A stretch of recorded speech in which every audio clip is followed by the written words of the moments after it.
El complejo articular de la muñeca incluye dos articulaciones. La articulación radiocarpiana, que la encontramos marcada con el número 1, que está entre la porción inferior del radio y los huesos de la hilera superior del carpo, y la articulación mediocarpiana, señalada con el número 2, que se encuentra entre la hilera superior y la hilera inferior del carpo.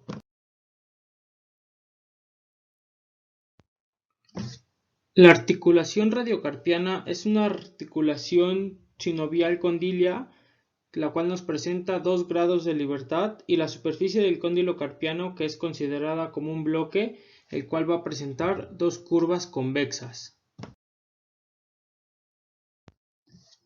Presenta 2 curvas convexas, una curva anteroposterior o sagital marcada con la flecha número 1, cuyo eje AA es transversal. Esta curva corresponde a los movimientos de flexoextensión. Por otra parte, una curva transversal marcada con la flecha número 2, que es de radio mayor y cuyo eje BB es anteroposterior. Esta curva va a corresponder a los movimientos de aducción y abducción. El eje AA de flexoextensión encerrado de color azul pasa por la interlínea semilunar hueso grande. El eje BB señalado de color rojo de aducción y abducción pasa por la cabeza del hueso grande. Esta articulación participa en los movimientos de flexoextensión en conjunto con la articulación mediocarpiana. Durante la flexión, la articulación radiocarpiana tiene una amplitud de 50 grados. Durante la extensión tiene una amplitud de 35 grados. Su amplitud total de cada una de estas articulaciones es de 85 grados, pero el sentido del máximo de amplitud va a estar invertido. En la flexión la radiocarpiana va a tener mayor amplitud y en la extensión va a ser a la inversa, la mediocarpiana tendrá la mayor amplitud. La cavidad glenoidea interbraquial va a estar formada en sus 2 tercios laterales por la extremidad inferior del radio y en su tercio medial por el disco articular. Es una superficie elíptica y cóncava de eje transversal. Se orienta inferior y un poco anteriormente. Por otra parte, el cóndilo carpiano está formado por las superficies articulares superiores de los huesos escafoides, semilunar y piramidal.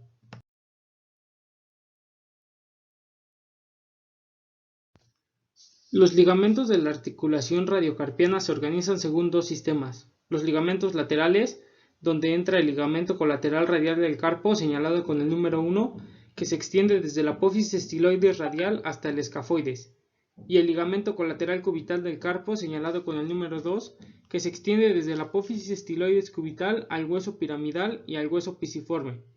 La inserción distal de estos 2 ligamentos se localiza aproximadamente en el punto de partida del eje AA de la flexoextensión. Por otra parte, aparecen los ligamentos anterior y posterior. Los ligamentos anteriores, señalados con el número 3, o más bien el sistema ligamentoso anterior, se va a insertar en el reborde anterior de la glenoide radial y del cuello del hueso grande. Los ligamentos posteriores, señalados con el número 4, o complejo ligamentoso posterior, que también constituyen una cincha posterior. Estos 2 sistemas ligamentosos anterior y posterior se fijan en el carpo en los puntos de partida del eje BB de abducción y aducción. La articulación mediocarpiana se va a encontrar situada entre las 2 hileras de los huesos del carpo. Una parte externa formada por el trapecio y el trapezoide, que van a formar una articulación cóncava de tipo artrodia, y la parte interna formada por el hueso grande y el ganchoso, que van a formar una articulación convexa de tipo condilia. En movimientos de flexoextensión se van a realizar en un plano frontal con un eje anteroposterior. El movimiento de abducción y aducción se realiza en un plano sagital con un eje transversal. En cambio, Hinckley nos menciona que el eje distal de la articulación mediocarpiana es oblicuo de atrás hacia adelante y de dentro a afuera.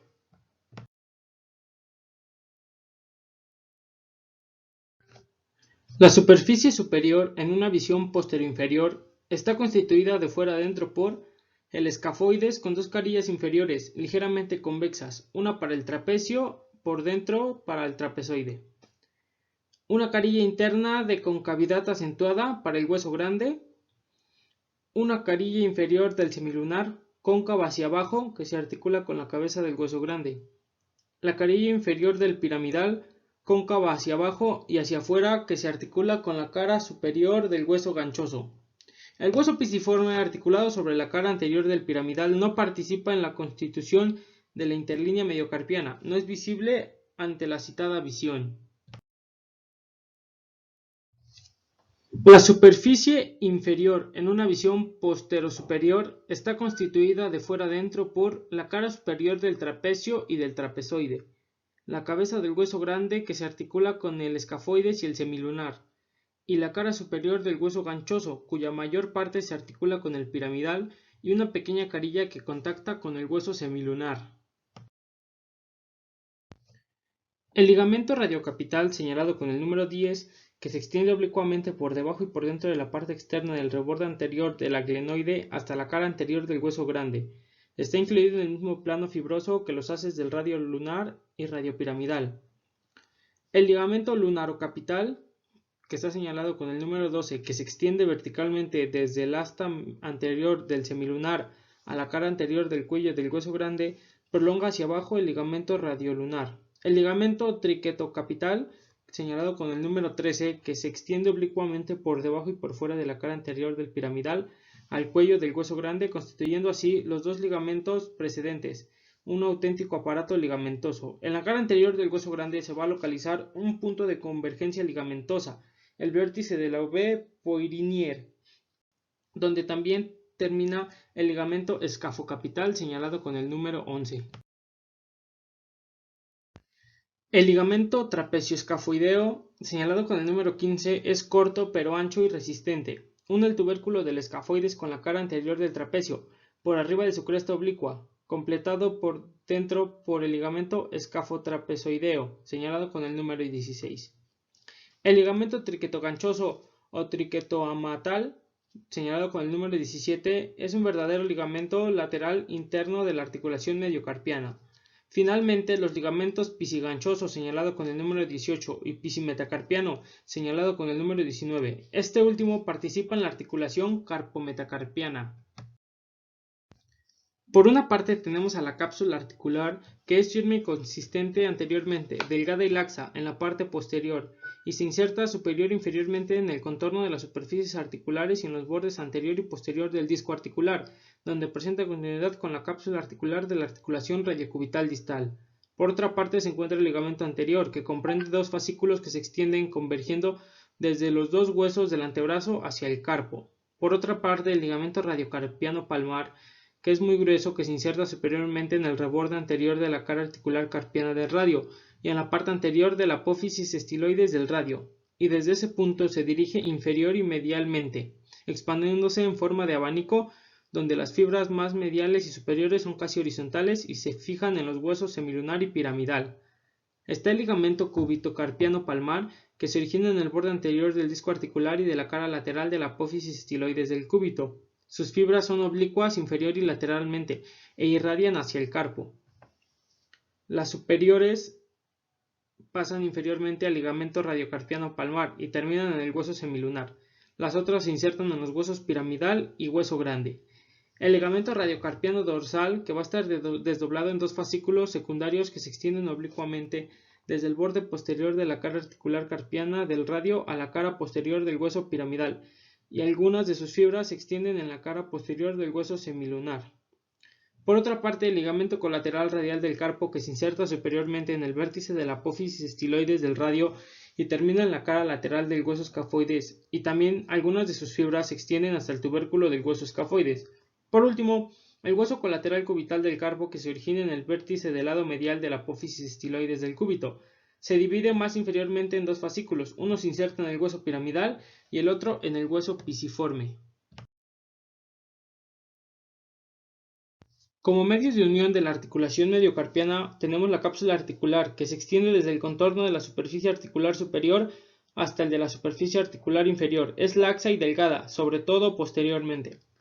Por otra parte, los ligamentos palmares, que se van a insertar en la cara anterior del hueso grande y desde este punto irradian hacia los huesos escafoides y piramidal superiormente, el hueso trapezoide lateralmente y el hueso ganchoso medialmente. En conjunto constituyen el ligamento radiado del carpo. Por otra parte se encuentra el ligamento dorsal, que se denomina ligamento piradotrapecio o trapezoideo. Se trata de una banda fibrosa que se extiende desde la cara dorsal del hueso piramidal hasta la cara dorsal de los huesos trapecio y trapezoide. Por otra parte encontramos el ligamento escafopiramidal, que cubre el extremo superior de la cara dorsal del hueso grande. Es también un elemento de contención de la articulación. El ligamento colateral medial se extiende desde el hueso piramidal hasta el gancho del hueso ganchoso. Por último, el ligamento colateral lateral se extiende desde el tubérculo del hueso escafoides hasta la cara lateral del hueso trapecio. Los últimos 4 huesos metacarpianos están unidos al carpo por una serie de articulaciones planas que en su conjunto forman una compleja articulación en silla de montar.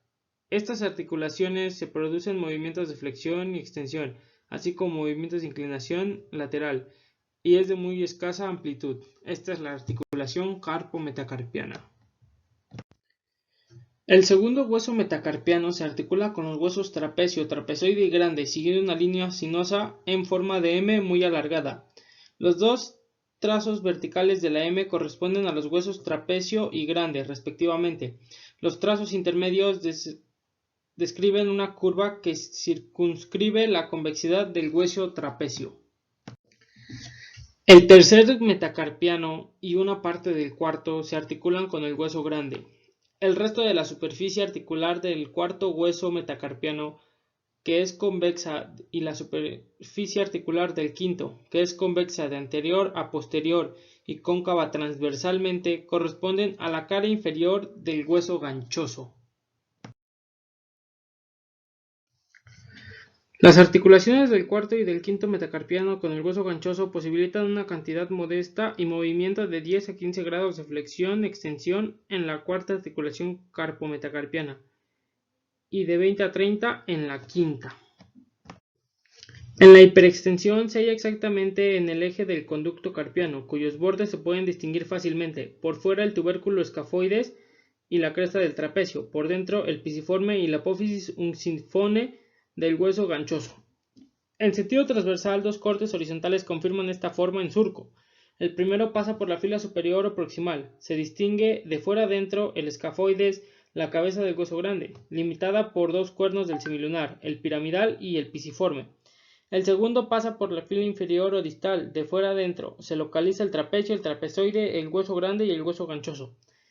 En el corte inferior, el ligamento anular anterior del carpo está representado por una línea a trazos. En sentido longitudinal está constituido por 3 columnas. La columna externa, que es por el escafoides, trapecio y primer metacarpiano. La columna media, el semilunar, el hueso grande y el tercer metacarpiano. Y la columna interna, que es el hueso piramidal, el hueso ganchoso, que se articula con 4 y quinto metacarpiano. Los últimos 4 huesos metacarpianos están unidos al carpo por medio de una delgada cápsula articular, reforzada por ligamentos carpo-metacarpianos palmares, dorsales e interóseos. Los ligamentos carpo-metacarpianos palmares se observan generalmente 7 u 8 ligamentos carpo-metacarpianos palmares. Uno de ellos se extiende desde la cara palmar del hueso trapecio hasta el segundo y tercer hueso metacarpiano. El segundo une el hueso trapezoide con el tercer hueso metacarpiano. El tercero se extiende desde la cara palmar del hueso grande hasta el segundo, tercer y cuarto hueso metacarpiano. Por último, 2 o 3 fascículos distintos que se extienden desde el hueso ganchoso hasta el tercer hueso metacarpiano. Los ligamentos carpo-metacarpianos dorsales son numerosos, cortos y resistentes.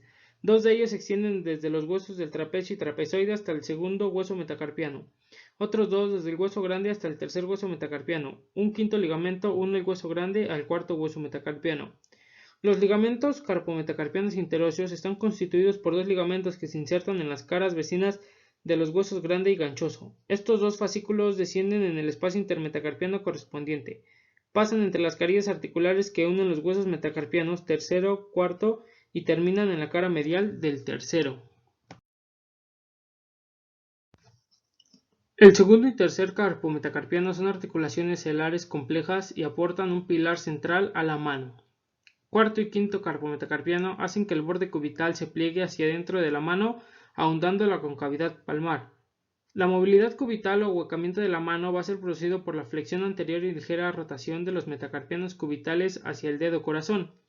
El cuarto metacarpiano tiene una flexión de aproximadamente 10 grados y el quinto metacarpiano tiene una flexión de 20 a 25 grados. Las formas irregulares y variadas impiden una descripción artrocinemática usual. La función de las carpometacarpianas permite la concavidad de la palma para adaptarse a objetos. Un ejemplo, objetos cilíndricos. La membrana sinovial tapiza la cara profunda de la cápsula articular. La cavidad articular comunica con la de la articulación mediocarpiana por medio de las articulaciones que unen el hueso trapezoide con los huesos trapecio y grande. Origina inferiormente a prolongaciones que forman las membranas sinoviales de las articulaciones intermetacarpianas de los 4 últimos huesos metacarpianos. Tienen su inserción proximal en el antebrazo o incluso en los epicóndilos del húmero. El vientre del flexor superficial se localiza en la porción anterior del antebrazo. Flexiona a todas excepto el meñique. El vientre del flexor profundo se localiza en el plano más profundo del antebrazo. El del dedo índice puede controlarse con relativa independencia. Presentan inserciones proximales y distales en la mano. El abductor y el flexor tienen inserciones distales parecidas en el borde medial de la falange proximal del meñique. El oponente del meñique tiene su inserción distal en el borde cubital del quinto metacarpiano.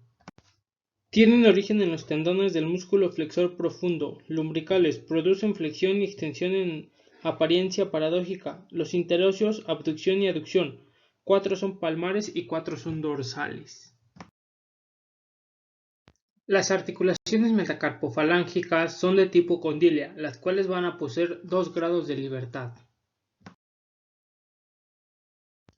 Va a realizar movimientos de flexoextensión en el plano sagital en torno a un eje transversal, señalado con la letra Y y las flechas rojas. Por otra parte, la inclinación lateral se va a realizar en el plano frontal en torno al eje anteroposterior, señalado con la letra X, flechas azules. La cabeza del metacarpiano, señalado con la letra A, posee una superficie articular, convexa en ambos sentidos y más extensa y ancha por delante que por detrás.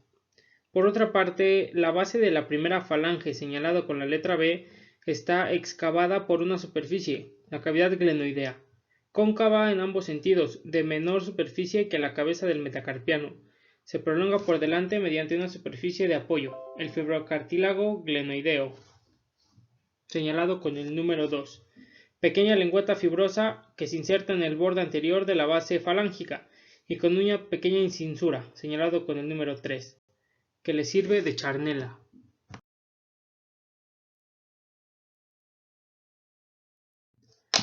En una flexión puede estar próximo a 40 grados. Si el dedo índice alcanza justo los 40 grados, la amplitud articular va aumentando hasta el quinto dedo. En extensión activa varía según los individuos, puede alcanzar de 30 a 40 grados. En extensión pasiva puede alcanzar los 90 grados en sujetos con gran laxitud ligamentosa. En movimientos de abducción y aducción en las articulaciones metacarpofalángicas se producen unos 20 grados a ambos lados de la línea media formada por el tercer metacarpiano. Como lo menciona el texto, la amplitud de esta rotación axial pasiva en las articulaciones es mayor en los dedos anular y meñique, con una medida de rotación de unos 30 a 40 grados. Por otra parte, la amplitud de flexión y extensión en las articulaciones aumenta gradualmente de los 2 a los 5. En la segunda articulación se dan unos 90 grados de flexión y unos 110 a 115 grados en la quinta. Las articulaciones se pueden extender pasivamente más allá de la posición neutra en una amplitud considerable de 30 a 45 grados. La relación cóncavo-convexo se basa en la superficie articular cóncava de la falange sobre la cabeza convexa del metacarpiano. La extensión activa. La base de la falange proximal rueda y se desliza en dirección dorsal bajo la acción del músculo extensor común de los dedos en dirección palmar. La hiperextensión completa está limitada por el estiramiento del ligamento palmar. En abducción y aducción, parecido al de flexión, pero significativamente menor en flexión completa que en extensión completa, y los ligamentos colaterales se tensan en la flexión completa. La superficie articular de las falanges proximales entra en contacto con la porción palmar aplanada de las cabezas de los metacarpianos, lo que bloquea la artrocinemática normal. Por otra parte, el deslizamiento, que se basa en rodar, deslizar y girar, es la profundidad del fondo del saco anterior, y este es indispensable para el deslizamiento del fibrocartílago glenoideo.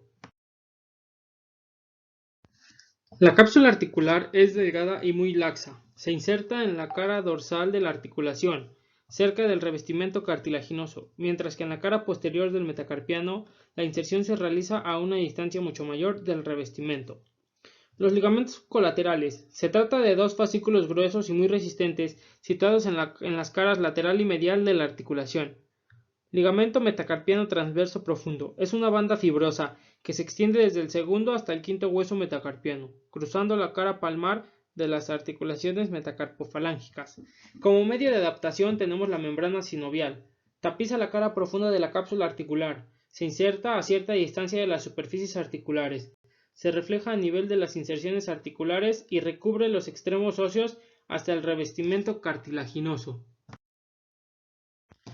El segundo metacarpo es asimétrico debido a su gran respaldo posterointerno y su aplanamiento externo. El ligamento lateral interno es más grueso y más largo que el externo, cuya inserción es más posterior. El tercer metacarpo, asimetría parecida al del segundo metacarpiano, aunque menos acentuada. Sus ligamentos se presentan características idénticas a las del segundo metacarpo. El cuarto metacarpo es más simétrico con respaldos dorsales iguales. Los ligamentos laterales son de grosor y oblicuidad idénticos, siendo el externo ligeramente más largo. El quinto metacarpo posee una gran simetría inversa a la del dedo índice y dedo corazón. Los ligamentos laterales se presentan como los de la cuarta cabeza. Las articulaciones interfalángicas son de tipo troclear, lo que nos indica que solo presentan un grado de libertad. El dedo índice se flexiona directamente en el plano sagital y eje transversal. Los ejes de flexión de las articulaciones metacarpofalángicas e interfalángicas no son fijos ni inmutables. En extensión se sitúa el plano sagital y el transversal. En los movimientos fisiológicos, la flexión y extensión. El verdadero movimiento funcional activo es la flexión. La extensión es simplemente el retorno a la posición de partida. La flexión de la falange proximal sobre la palma de la mano alcanza los 90 grados. La flexión de la falange media sobre la proximal puede alcanzar casi los 110 a 130 grados. Por último, la flexión de la falange distal sobre la media presenta una amplitud de 65 a 90 grados. La cabeza de la falange tiene forma de polea, posee un solo eje transversal en torno al cual se efectúan los movimientos de flexoextensión en un plano sagital. La base de la falange distal es excavada por dos pequeñas cavidades glenoideas que se encajan sobre las dos carillas de la tróclea. La cresta roma que se separa ambas cavidades glenoideas y se alojan en la garganta de la polea. Como medio de adaptación a la articulación interfalángica tenemos un fibrocartílago glenoideo en la cara palmar que aumenta la congruencia. Presenta solo movimientos de flexión y de extensión. También pueden ser sometidas a movimientos pasivos de lateralidad muy limitada. Ligamento palmar. La superficie articular inferior está agrandada por un ligamento palmar semejante a la de las dos articulaciones metacarpofalángicas. Ligamentos colaterales. Tienen origen en la cabeza de la falange proximal y medial y su inserción es en el tubérculo lateral de la base de la segunda y tercera falange. La cápsula articular es delgada y muy laxa. Por otra parte, la membrana sinovial tapiza la cara profunda de la cápsula articular y recubre los extremos óseos hasta el revestimiento cartilaginoso. El nervio mediano también pasa por este conducto. De borde a borde se extiende una banda fibrosa, el retináculo flexor. Los tendones flexores quedan sujetos por tres poleas fibrosas en cada dedo, y las poleas constituyen auténticas correderas osteofibrosas. Existe una vaina digital en los tres dedos medios. La vaina radiopalmar envuelve el tendón del músculo flexor largo del pulgar y se continúa con la vaina digital del pulgar con la que se contacta ampliamente. La vaina media, anexionada al tendón del músculo flexor profundo del dedo índice sin contactar con su vaina digital. La vaina cúbito-palmar, cuyo fondo de saco superior FS asciende hacia la cara anterior de la muñeca. El corte A corresponde a una disposición simple. Cuando el tendón se desplaza en su corredera, la lámina visceral, lubricada por una pequeña cantidad de líquido sinovial, se desliza sobre la lámina parietal. Si a consecuencia de la infección de una vaina las dos láminas se adhieren entre sí, el tendón ya no puede deslizarse por su corredera. Se habla entonces de sínfisis tendinosa, pierde todo valor funcional. Tiene origen en la cabeza del húmero en el epicóndilo medial, en la cabeza del cúbito en la apófisis coronoides y en la cabeza del radio debajo de la tuberosidad radial. Su inserción se encuentra en la segunda falange y en la falange media de los dedos 2 y 5. Tiene origen en los 3/4 proximales de las caras anterior y medial del cúbito y la membrana interósea. Su inserción se encuentra en la base de la cara palmar de las falanges distales 2 y 5.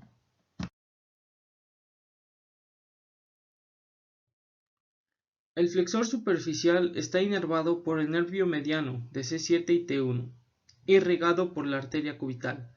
El flexor profundo está inervado por los ramos interóseos de los nervios mediano y cubital, y su irrigación está a cargo de la arteria cubital y la arteria interósea. Como acción muscular son agonistas de la flexión de los dedos de la mano.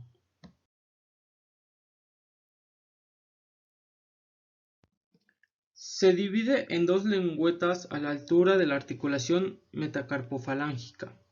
Las lengüetas rodean en la articulación interfalángica proximal para insertarse en las caras laterales de la segunda falange. Tiene su origen en el epicóndilo lateral del húmero, por tendón común y superficie dorsal del cúbito. Su inserción es en el tubérculo del lado cubital de la base del quinto metacarpiano. Sus acciones musculares son agonistas. Su inervación e irrigación es de la rama profunda del nervio radial C6-C8 y su irrigación es por la arteria cubital. Realiza una extensión y desviación cubital de la muñeca. Incluso en la parte cubital de nuestro antebrazo realiza la desviación cubital. Tiene origen en el epicóndilo lateral del húmero por tendón común. Se inserta en la expansión digital dorsal en la primera falange del meñique. Es agonista e incluso su inervación e irrigación es a cargo del nervio radial profundo de C6-C8 y su irrigación es por la arteria interósea posterior. Realizan la extensión del meñique y la muñeca. Tiene origen en el epicóndilo lateral del húmero por tendón común. Se inserta en las expansiones digitales dorsales de los dedos 2 y 4. Es agonista e incluso su inervación es por el nervio radial profundo C6-C8. Está irrigado por la arteria interósea posterior. Realiza la extensión de los dedos 2 al quinto y la muñeca. Tiene origen en la parte lateral del tercio medio de la cara dorsal posterior del cuerpo del cúbito y de la MI. Su inserción es en la base de la última falange del pulgar. Sus acciones musculares es agonista del pulgar y sinergista de la muñeca. Está inervado por el nervio radial profundo e irrigado por la arteria interósea posterior. Su función biomecánica es la extensión del pulgar y abductor radial de la muñeca. Tiene origen en el tercio inferior de la cresta supracondilia del húmero. Se inserta en la cara dorsal de la base del segundo metacarpiano. Sus acciones musculares es antagonista en codo y agonista en la muñeca. Su inervación e irrigación es por el nervio radial C6-C7 y la irrigación es por la arteria radial. Su función biomecánica en el codo actúa como flexor y en la muñeca como extensor y abductor radial.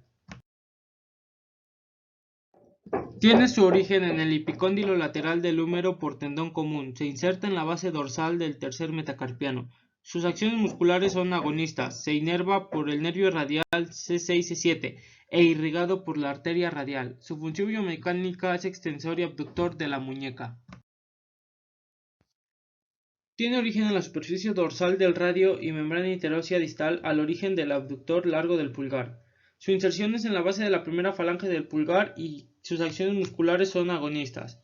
Está inervado por el nervio radial profundo de C6-C7 e irrigado por la arteria interósea posterior. Su función biomecánica es la extensión del pulgar.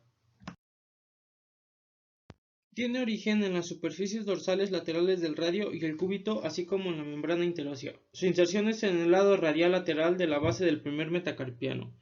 Sus acciones musculares son sinergistas. Está inervado por el nervio radial profundo de C6-C7 e irrigado por la arteria interósea posterior. Su función biomecánica es la abducción del pulgar y radial de la mano.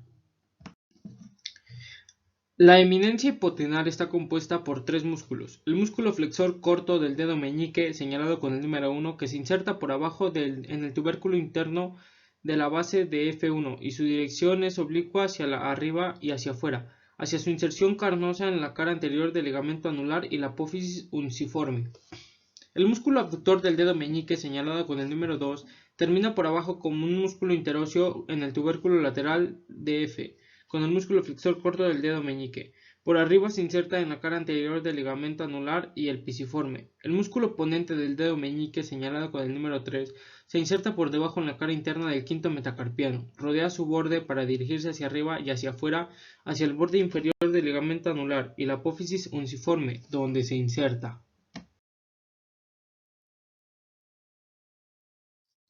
El pulgar presenta una constitución de una presa de fuerza con los 4 dedos.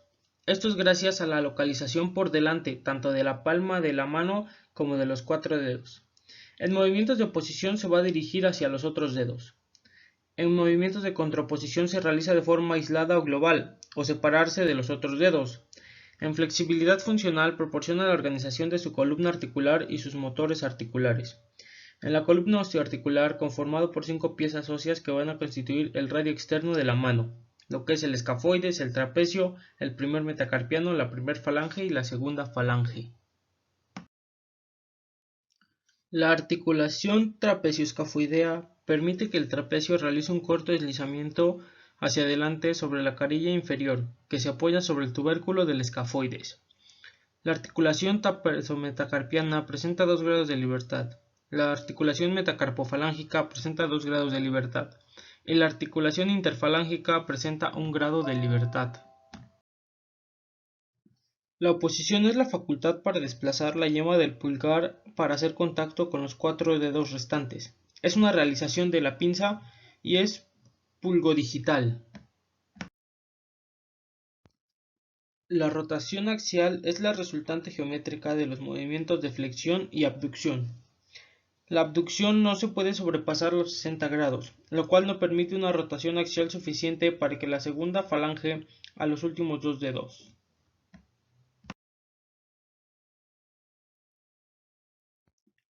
Se localiza en la base de la columna móvil del pulgar, garantiza la orientación y de manera preponderante en el mecanismo de la posición.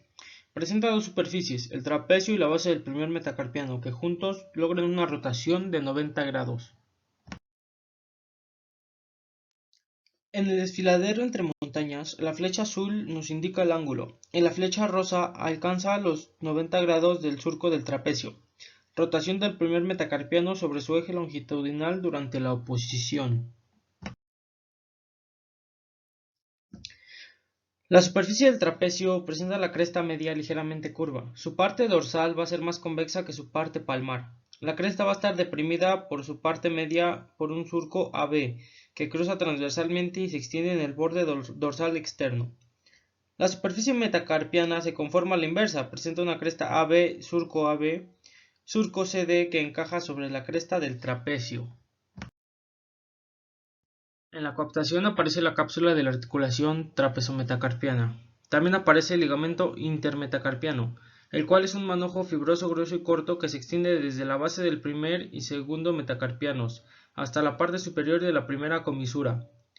Por otra parte, el ligamento oblicuo posterior-interno, descrito por los clásicos, se trata de una cintilla ancha pero delgada que envuelve a modo de corbata la articulación por detrás para enrollarse dentro de la base del primer metacarpiano dirigiéndose hacia adelante. El ligamento oblicuo anterointerno se extiende desde la parte distal de la cresta del trapecio hasta la zona yuxtacomisural de la base del primer metacarpiano, cruza la cara anterior de la articulación enrollándose en sentido inverso a la precedente. El ligamento recto anteroexterno se extiende directamente entre el trapecio y la base del primer metacarpiano hasta la cara anteroexterna de la articulación. Su claro y agudo límite interno delimita un hiato capsular por donde pasa una bolsa serosa hacia el tendón del músculo abductor largo del pulgar.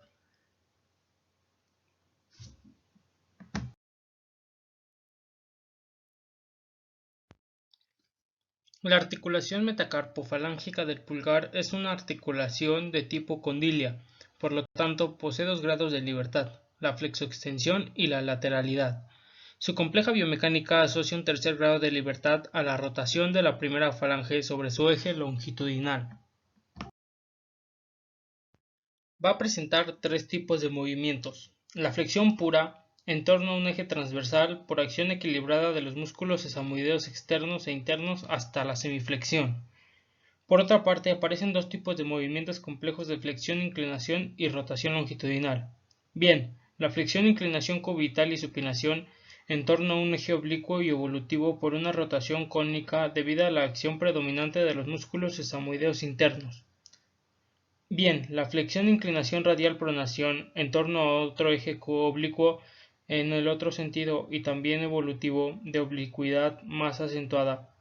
También en este caso se trata de una rotación cónica. El movimiento se debe a la acción predominante de los músculos sesamoideos externos. La posición de referencia de la articulación metacarpofalángica del pulgar es la posición de alineación, la cual podemos observar en la figura 188. Por otra parte, aparece la flexión activa en la figura 189, que es de 60 a 70 grados, y la flexión pasiva, que puede alcanzar 80 grados e incluso los 90. La contracción de los músculos sesamoideos internos conlleva una inclinación cubital de algunos grados y una supinación de 5 a 7. La contracción de los músculos sesamoideos externos produce una inclinación radial y una pronación de 20 grados. Los movimientos de inclinación-rotación de la articulación metacarpofalángica del pulgar es en las presas cilíndricas con toda la palma de la mano. La acción de los músculos sesamoideos externos es la que garantiza el bloqueo de la presa.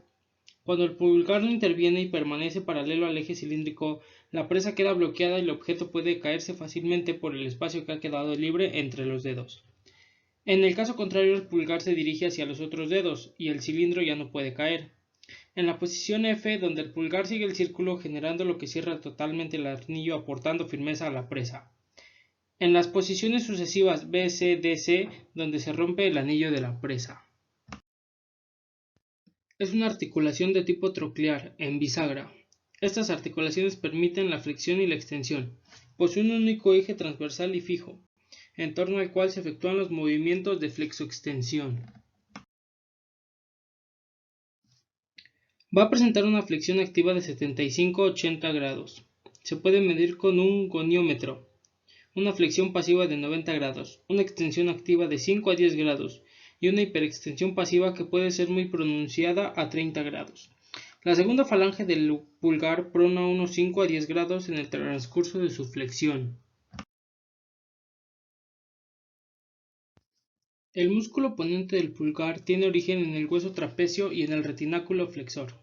Su inserción es en el borde radial del primer metacarpiano, y su función es opone al pulgar y colabora en la abducción. El músculo separador o abductor corto del pulgar es el más superficial de todos. Tiene origen en el escafoides y en el retináculo flexor. Su inserción es en el hueso sesamoideo radial y en la primera falange del pulgar. Como función tiene la flexión metacarpofalángica del primer metacarpiano, abducción y oposición carpometacarpiana, preparación a la oposición facilitando el movimiento de circunducción. El músculo flexor corto del pulgar tiene tiene dos cabezas, la superficial en el retináculo flexor y la profunda en el trapecio, trapezoide y hueso grande. Se inserta en el hueso sesamoideo radial y en la primera falange del pulgar. Su flexión y la abducción ayudan a la oposición del pulgar. El músculo aductor del pulgar tiene origen en el hueso grande, base del segundo y tercer metacarpiano en la cara palmar, y se inserta en el borde interno de la base de la primera falange del pulgar. El músculo primer interóseo palmar tiene origen en la cara lateral del cuerpo del primer metacarpiano, se inserta en la base de la falange proximal del pulgar, y su función principal es la aducción de los dedos, es decir, acerca los dedos hacia el centro. Este puede estar ausente. Los músculos intrínsecos se originan en los huesos y aponeurosis del carpo y metacarpo, y los músculos extrínsecos son aquellos que tienen su origen en el antebrazo.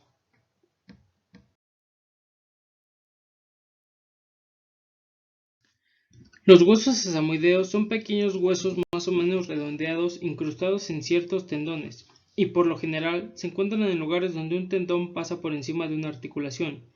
Alejan al tendón del centro de la articulación y este aumenta su movimiento, y favorece el deslizamiento del tendón cuando hay un aumento de tensión. Los huesos sesamoideos de la mano. Tenemos dos huesos sesamoideos del pulgar en su articulación metacarpofalángica, dentro de los tendones de los abductor del pulgar y flexor corto del pulgar.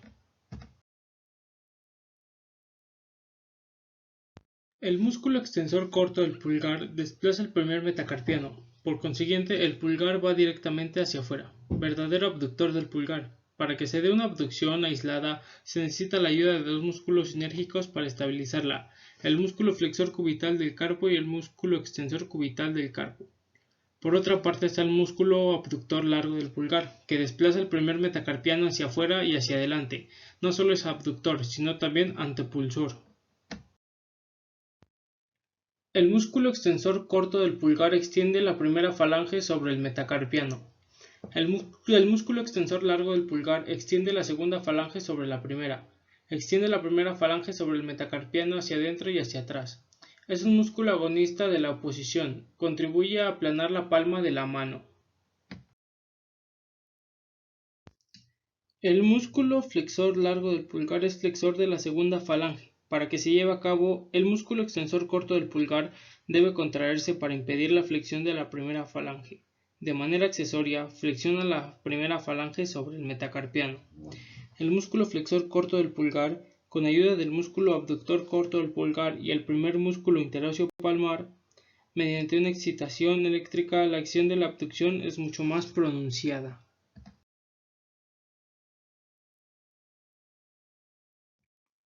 Músculo aductor del pulgar. Su contracción desplaza el primer metacarpiano hacia una posición de equilibrio ligeramente por fuera y por delante del segundo metacarpiano.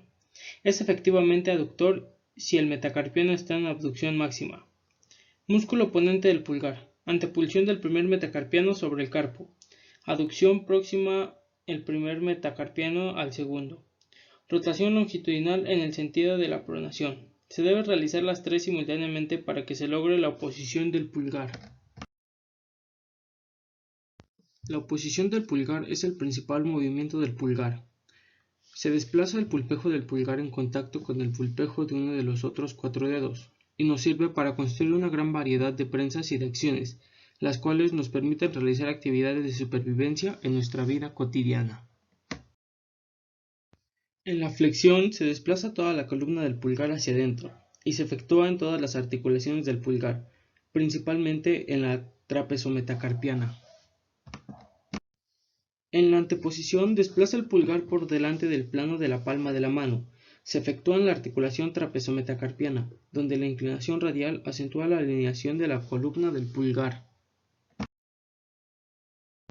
La pronación es el componente esencial, es el cambio de actitud de la última falange del pulgar que mira en diferentes direcciones según su grado de rotación sobre su eje longitudinal. Proviene de dos contingentes de rotación, la primera es la rotación automática y la segunda es la rotación añadida. Es un trabajo en conjunto de la columna del pulgar. Como la reina tenemos a la articulación trapezometacarpiana y como las princesas tenemos a la articulación metacarpofalángica que permite seleccionar la oposición e interfalángica, que van a permitir distribuir la oposición sobre cada uno de los 4 últimos dedos por medio de una flexión en conjunto. La oposición es indispensable para acoger los objetos. No serviría de nada sin la contraoposición, que permite soltarlos o preparar la mano para objetos más voluminosos. Este movimiento lo definen 3 componentes a partir de la oposición, que son la retroposición, la extensión y la supinación de la columna del pulgar. Los motores de la contraposición van a ser 3: el músculo abductor largo del pulgar, el músculo extensor corto del pulgar y el músculo extensor largo del pulgar, los que nos van a permitir realizar este movimiento. Los nervios motores del pulgar van a ser 3: el nervio radial, que va a actuar en la contraoposición, el nervio cubital, que va a ser el cierre de prensas, y el nervio mediano, que va a ser la oposición. Para la compleja organización de la mano, tanto anatómicamente como funcionalmente, converge la prensión. En esta existen tres grupos: las prensas propiamente dichas, las presas con gravedad y las presas con acción. La presión propiamente dicha o pinzas propiamente dichas se van a clasificar en tres grupos: las presas digitales, las presas palmares y las presas centradas. Las presas digitales se van a dividir a su vez en dos subgrupos: las pinzas bidigitales y las pinzas pluridigitales. Por otra parte, las presas palmares van a hacer una presión digitopalmar que va a poner la mano a los 4 últimos dedos. Y las presas centradas realizan simetría en torno al eje longitudinal y se conforma con el eje del antebrazo.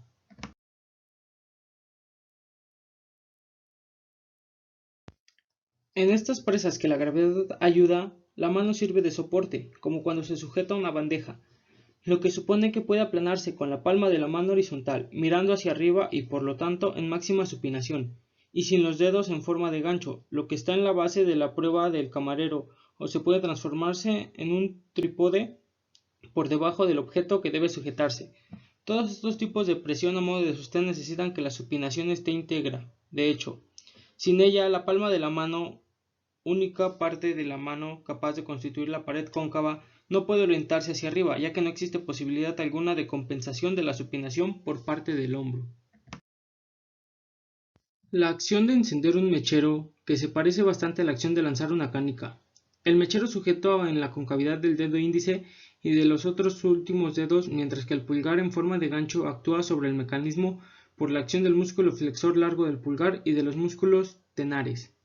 La acción de apretar el resorte de un frasco de aerosol. Esta vez, el objeto está sujeto por una presa palmar y la flexión del dedo índice en forma de gancho es la que actúa sobre el tapón, por la acción del músculo flexor profundo de los dedos. Cada persona puede descubrir por sí mismo la infinidad variedad de presas de acción que representan la actividad más elaborada de la mano en plena posesión de su integridad funcional y que pueden servir en pruebas funcionales. La posición de la mano en reposo. La posición funcional de la mano es, en realidad, bastante diferente a la que se observa en el individuo adormecido, igualmente denominada posición de relajación o posición de reposo, que también constituye la posición antiálgica de la mano lesionada. La posición funcional del antebrazo en semipronación, muñeca en extensión de 30 grados y aducción que sitúa el pulgar, sobre todo el primer metacarpiano, en alineación con el radio, constituyendo así con el segundo metacarpiano un ángulo aproximado de 45 grados. Articulaciones metacarpofalángica e interfalángica, casi en posición de alineación, dedos ligeramente flexionados, tanto más a la altura de la articulación metacarpofalángica cuanto más interno sea el dedo. Existe un grave riesgo de rigidez por éxtasis venoso y linfático. Dicho peligro disminuye considerablemente si las articulaciones vecinas a las inmovilizadas se movilizan activamente. Todo lo mencionado en la diapositiva anterior se va a referir si se sufre una sutura del nervio mediano del nervio cubital o de los músculos flexores de los dedos, tras reparación de los elementos dorsales, tras el tratamiento de las lesiones denominadas en ojal, y si la lesión se localiza cerca de la articulación interfalángica distal.